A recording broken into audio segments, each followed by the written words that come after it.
Oui, cela est juste et vrai. Être handicapé ne signifie pas qu'on est incapable de tout. Yeah, it's true. If there is anyone with any disability, it doesn't mean that he or she hasn't an ability.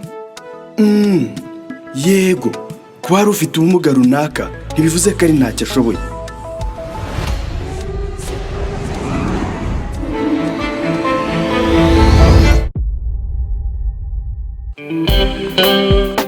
Ndabona imvura imeze nabi rero kandi tugikoma twitwikira.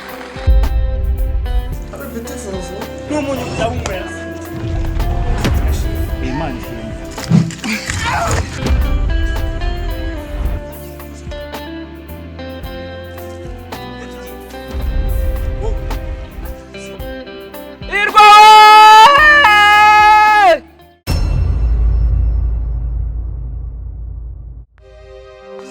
Amazina nizwe na mama ni Hirwa Rugaba.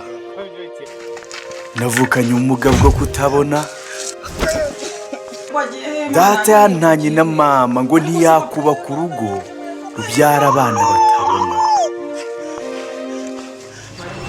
Ariko ndiho kandi ndakora cyane ngo nzaba umugabo mama yifuza.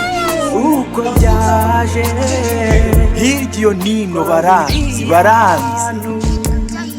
ko ndakiziritse.